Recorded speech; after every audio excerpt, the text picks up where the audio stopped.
सबके प्रणाम करै छी। आ अखन हम भौजी के संग जे छै ने से पोखरिया में हमर मम्मियो तऽ भाउज छथिन आ पोखरिया में जे छी से अखन हम छी, ताहि दुआरे हुनका साथे एकटा हम सोहर गाबै छी। तऽ सुनू। जिया जोड़े सपिया एलखिन, जिया जोड़े सपिया एलखिन, चुटकी बजबिते एलखिन, जूता खट खट बिते एलखिन, खोखी खास करिते एलखिन, लागल के बार डक डक बिते एलखिन, दानिये काम करब बउआ के मूड़न, किनका किनका नोतब दानिये काम करब बउआ के मूड़न, किनका किनका नोतब हे अड़ी जाना नतबै पिया, हे परी जाना नतबै पिया, हे अपन नैहर नतबै पिया, हे सासु के नैहर नतबै पिया, पिया कनाही नोतब नाना दिया की घर आंगन लूट लेती है, पिया कनाही नोतब नाना दिया की घर आंगन लूट लेतिन हे आड़ी जाना नतबै धनी गे, परी जाना नतबै धनी हे,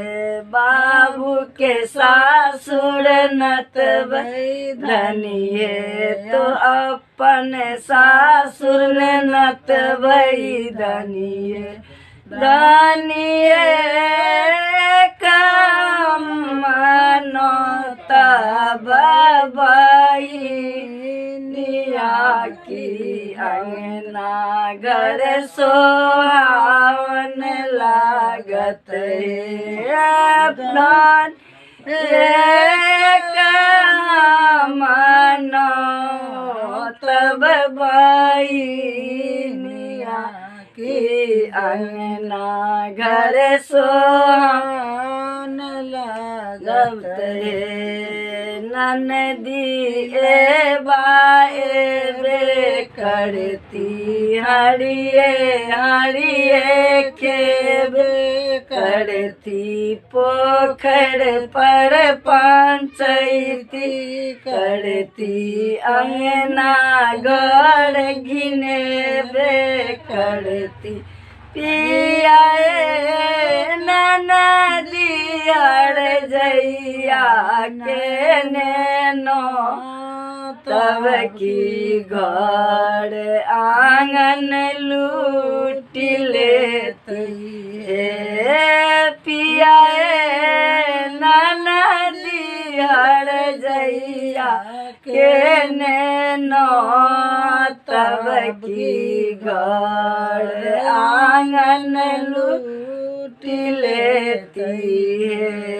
धानिय बहिन एबाए बे करती, हरिये हरिये खेबे करती, पोखर पर पंचैती करती, अंगना घर गिनेबे करती, धनिये बा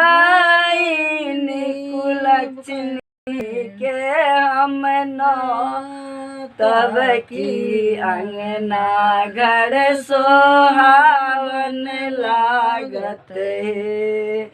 पिया धनिए बहिनी सोहागिन के हमनो तब की अंगना घर सोहावन लागत है कि अंगना घर सोहावन लागत है। जिया जोड़े सौंपिया लेकिन छूट की बजल लेकिन जूता खट खट बीते लेकिन खोखी खा खस करते लेकिन लागल के बार ढक ढक बीते लेकिन धनिए काम करब बउआ के मुड़न किनका नो तब है।